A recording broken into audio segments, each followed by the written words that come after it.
Исәнмесез, эфирда яңалыклар чыгарылышы, студияда Лилия Гатина, алга таба койбыр темалар турында.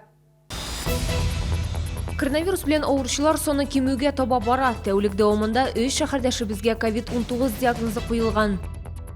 Жәйге қор сезоны башланды. Тупыл мамыгы күмешен куркыныч һәм аннан ничек сакланырга Эльвина Андрова сөйләячәк. Тиздән 3 балалар бакчасы ишекләрен ача, әти-әниләрдән гаризалар кабул ителә башлаган инде. Алар кая урнашкан?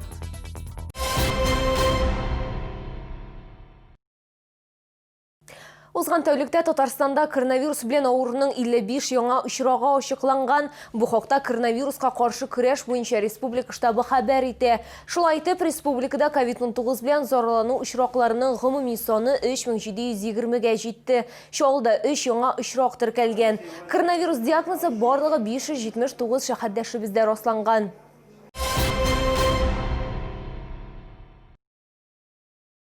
Татарстан Россия төбәкләре арасында үзизоляция режимын бузган өчен язылган штрафлар саны буенча лидерлыкка чыкты дип яза Новая газета. Төбәктә барлыгы 34 меңгә якын кеше административ җаваплылыкка тартылган. Икенче урында Краснодар өлкәсе, анда 16600 штраф язылган. 247 меңнән артык кеше административ җаваплылыкка тартылган. Беркетмәләрнең зур өлеше гадәттән тыш хәлгә югары әзерлек режимын керткәндә үз-үзеңне тоту кагыйдәләрен үтәү мәдәсе буенча язылган. Монда штраф күләме 1000-50 мең сумга кадәр.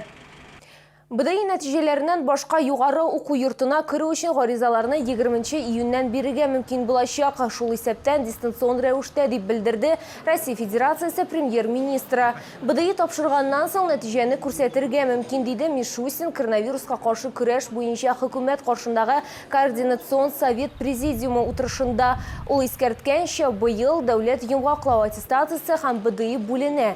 9 һәм 11 сыйныф укучыларының барысы да имтихан тапшырмыйча аттестат алачак. Урта һөнәри белем бирү оешмаларында укуын дәвам итәргә теләүчеләр анда аттестат нәтиҗәләре буенча кабул ителәчәк.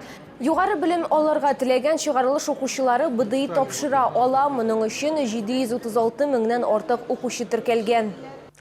Президент грантларына конкурсы Россиядә коронавирус белән көрәштә катнашучы социаль учреждениялар һәм коммерцияле булмаган оешмалар өчен президент грантлары фондының махсус конкурсы старт ала. Бу хакта Россия Федерациясе президенты сайтында әйтелә. Конкурска мохтаҗларга ярдәм күрсәтүне күздә тоткан 3 юнәлеш буенча проектлар кабул ителәчәк. Социаль хезмәт күрсәтү, гражданнарның сәламәтлеген саклау, сәламәт яшәү рәвешен пропагандалау һәм гаилә, ата-аналарга һәм балаларга ярдәм итү. Катнашу өчен гаризалар 2020 елның 16 июненнән 15 июленә кадәр кабул ителәчәк. Тиздән Чаллы халкы өчен 3 яңа балалар бакчасы ишекләрен ачачак. Аларның 2се Мәләкәс аръягында һәм берсе Зәп бистәсендә. Шәһәр мэры Наил Мәгъдиев төзелеш эшләренең барышын шәхси үзе тикшерде.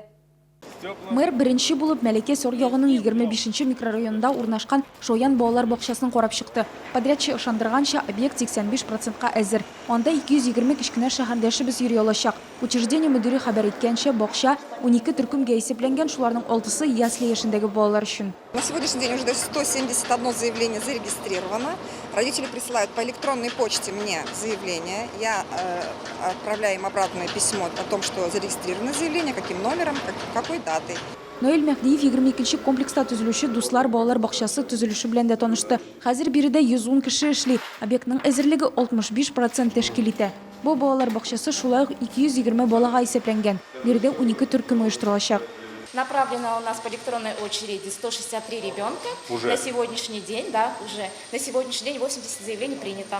Белоснежка балалар бакчасы Зәп бистәсенең 19 комплексында төзелә. Хәзер төзүчеләр плита җәю белән мәшгуль. Объектның әзерлеге 58% тәшкил итә. 19 микрорайонда барлыгы 500 яшь шәһәрдәшебез үз чиратын көтә. Если мы обеспечили детскими садами детей в возрасте от 3 до 7 лет 100%, то до 3 лет, с 1,5 до 3 лет, у нас пока процент обеспеченности 43%. Цифра, по-моему, правильная. Поэтому задача дальше строить детские сады на средства федерального, республиканского и местного бюджетов. Балалар бакчаларын июль ахырына файдалануга тапшырырга планлаштыралар. Ноэль Мәхдиев хәбәр иткәнчә, киләсе елда Чаллыда тагын 4 яңа мәктәпкәчә учреждение төзү планлаштырыла. Эльвина Андрова, Диана Малярова, Сергей Вильданов, яңалыклар. Һәр иртә Чаллы ТВның кайнар элемтәсенә 51-нче комплекстан бакчачыларына китә алмаучы шәһәрдәшләр зарлана. Иртәнге автобус рейсы кисәтмичә генә графиктан калыша. Транспортны сәгатьләр буе көтәргә туры килә ди бакчачылар урында хәбәрчебез булып кайтты. Иртәнге 9-нчы ярта 51-нче комплекста урнашкан тукталыш пунктында зур чират. Бакчачылар автобусны иртәнге 7-дән бирле көтәбез диләр, әмма һаман бакчаларына барып җитә алмыйлар. Шәһәрдәшләр әйтүенчә, мондый хәл беренче тапкыр гына кабатланмый. Менә шуннан бирле торам, автобуска кера алмадым. Кера алмады. Хәзер инде уже сәгать ничә була соң инде? 10-нчы менә ничә сәгать буе без басып торабыз. Без ничек эшлибез инде? Анар кайтасы бар, тагын шулык история. Транспорт буенча канагатьсезлектән тыш бакчачылар төзекләндерелмәгән территорияга да зарлана. Там ни остановки, ничего нет. Дождь, если идет, мы, значит, под дождем мокнем. Скамейки нет, совы падают практически. Падают практически. Скамеек нет, туалетов нет. Туалетов нет. Туалет нет. Дорога в Нектар въезд уже годами убитая полностью. Хәлгә ачыклык кертер өчен без пассажир йөртүче оешмага мөрәҗәгать иттек. Пассажирлар тошу җаваплылыгы шикле җәмгыять директоры Николай Тятюшкин сүзләренә караганда, эскәмияләр, урдалар һәм бәдрәфләр өчен алар җавап бирми. Әлеге территория шәһәр хакимияте күзәтүе астында. Автобусларның расписаниесын үтәмәү һәм җитмәүгә килгәндә, пассажирлар тошу җаваплылыгы шикле җәмгыять алар өчен дә җавап бирми. Чөнки оешма бар тик башкаручы гына. Николай Тятюшкин бакчачыларга шәһәр башкарма комитетына мөрәҗәгать итәргә тәкъдим итте. Лилия Гатина, Ленар Султанов, яңалыклар. Тупылмамык кыя башлады. Гадәттәгечә бу вакытта яңгыр куркынычлыгы арта дип хәбәр итә Гадәттән тыш хәлләр министрлыгы хезмәткәрләре. Моннан тыш ел саен мамыктан йөзләгән мең аллергик зыян күрә. Тупылмамыгыннан үзеңне ничек сакларга хезмәттәшем Эльвина Андрова сөйләячәк. Җыелган тупыл мамыгы җиңел янып китә торган табигый материал. Ялгыш кына атылган шырпы, сүндерелмәгән тәмәке төпчеге яки балалар уены җитди янгыннарга китергә мөмкин. Ут торак йортларга, агач биналарга, агачларга һәм машиналарга күчә ала. Гадәттән тыш хәлләр министрлыгы хезмәткәрләре янгын куркынычсызлыгы кагыйдәләрен үтәү кирәклеге турында искәртә. Мамык туплану урыннарын бигрәк тә агач корылмалар янында даими чиста тартып торырга кирәк. Шәһәр ишек алларында моның өчен идарәче компаниялар җаваплы. Если придомовые территории не будут своевременно убираться от тополиного пуха, то в отношении управляющих компаний будет применено административное наказание в виде штрафа на сумму до 200 тысяч рублей. Также родителям необходимо проводить беседы со своими детьми на тему о пожарной безопасности. Моннан тыш мамык аллергиклар өчен зыянлы. Переносчиком пыльцы, которая сейчас распространяется травами. Злаковые травы, которые сейчас начали цвести, они тоже имеют аллергическую особенность. Нужно людям, которые очень чувствительны к пыльце, знать меры предосторожности, одевать головные уборы, очки, в данном случае теперь и маску. Үсемлекләр сиркәсенә сизгер кешеләр өйгә керү белән үк өске киемен һәм барлык саклык чараларын салырга һәм душ керергә тиеш. Чөнки фатирга кертелгән сиркә дә аллергик реакция китереп чыгарырга мөмкин. Аллергологлар дәвалауны көз көне үткәрергә кирәк ди, ә хәзер симптомнарны гына җиңеләйтеп була. Эльвина Андрова, Сергей Кищенко, Сергей Вильданов, яңалыклар. Татарстан фермерларына продукцияны сатуда ярдәм итү өчен туган як проекты эшләнгән. Проект зур шәһәрләрнең ваклап сату объектлары катнашында бердәм партнерлык мохиты булдыру юлы белән авыл хуҗалыгы товарлары җитештерүчеләр һәм эшкәртүчеләр өчен инфраструктурасын формалаштыруга юнәлдерелгән.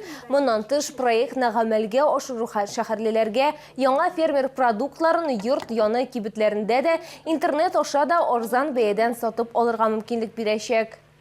Бу сезгә җиткерәсе соңгы мәгълүматыбыз иде. Мин Лилия Гатина сезнең белән сау булашам. Исән-имин булыгыз.